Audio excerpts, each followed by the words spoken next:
I think I found the smoking gun here.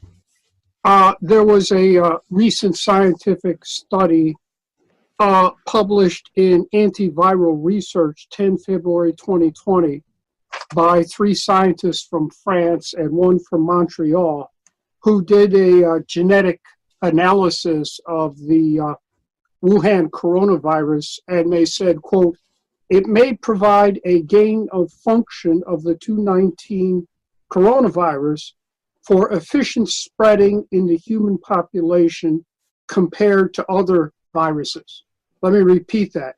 May provide a gain of function to the 2019 coronavirus for efficient spreading in the human population compared to other lineage coronaviruses.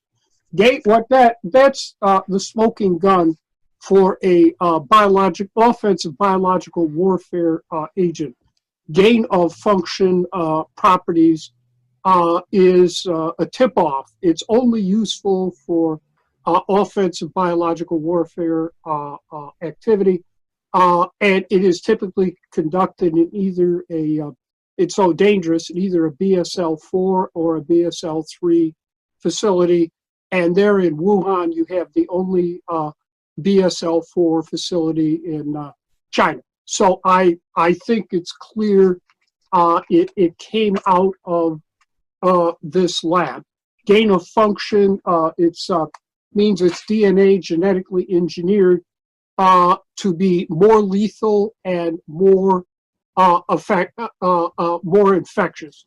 Clearly, what we're seeing now with this coronavirus, it is basically SARS, which is already a weaponized version of a coronavirus that has leaked out of that laboratory at least twice before. And then it is given gain of function properties, which basically means it can travel by air for at least 6 feet and is more lethal. Second, we have an article here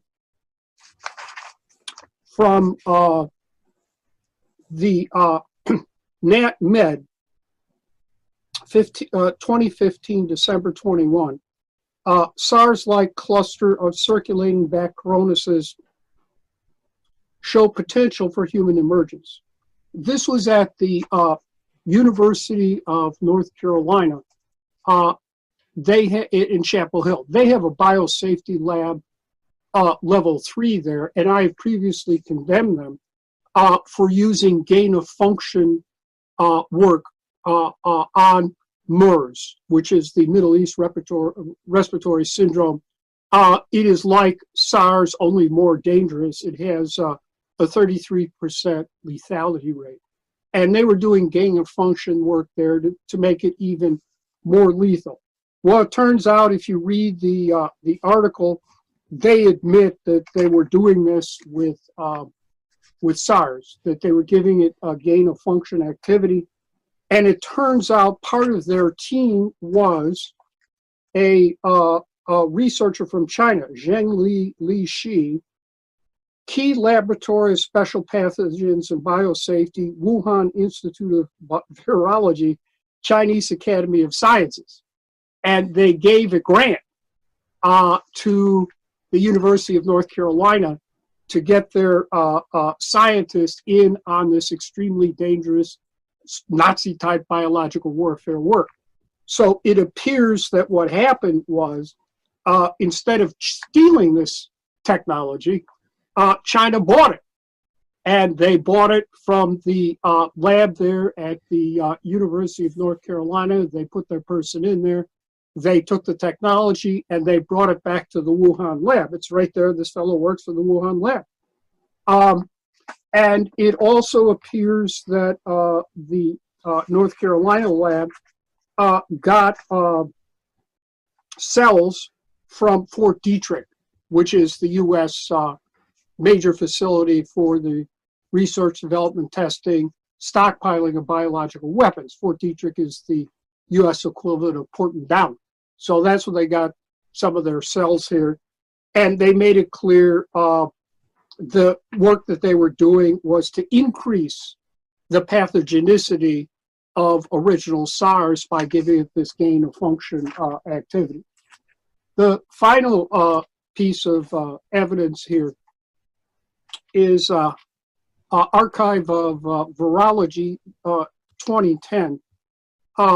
And this is research done with the Australian Animal Health Laboratory and again the Wuhan Institute of Virology, where they DNA genetically engineered SARS and HIV, okay, to make a weapon. And they got a grant here from the Chinese Ministry of Science, Technology, etc., to do this. So once again, they bought the technology. They didn't steal it back to Wuhan.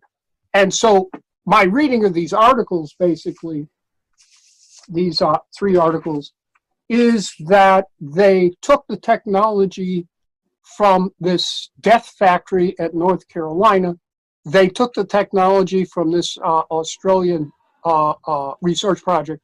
They brought it back to the Wuhan BSL-4 and tried to genetically engineer it all together as a sort of a turbocharged biological warfare weapon that would consist of SARS, which is already a weaponized coronavirus, gain of function properties, and HIV. And as you know, those Indian scientists already did an analysis of the coronavirus, and it was published online. I read it, and HIV was clearly in there, AIDS, that gives AIDS. I saw the pictures. So that, I think, is what we are dealing with here. We've never seen, at least released in the public, a biological warfare agent this dangerous, except the Amerithrax that was in October 2001 after the 9/11-2001 terrorist attacks. That was super weapons grade anthrax, 100 grams of spore. It too traveled in the air. It seemed to be based on nanotechnology. And we hadn't seen any. And at the time, I publicly stated it came out of the U.S. Biological Warfare Weapons Program and probably Fort Detrick, which was later confirmed. I said that about the first week in November. I was even on the BBC saying that. And then an order was given to silence me. I was blackballed off all mainstream news media in the United States, Britain, Europe, you name it. So despite the fact my viewpoints are all over the world, no mainstream news media will touch me. So the Amerithrax, of course, was extremely dangerous, but not as infectious as what we're seeing here. So in a nutshell, that's where I see it as of today.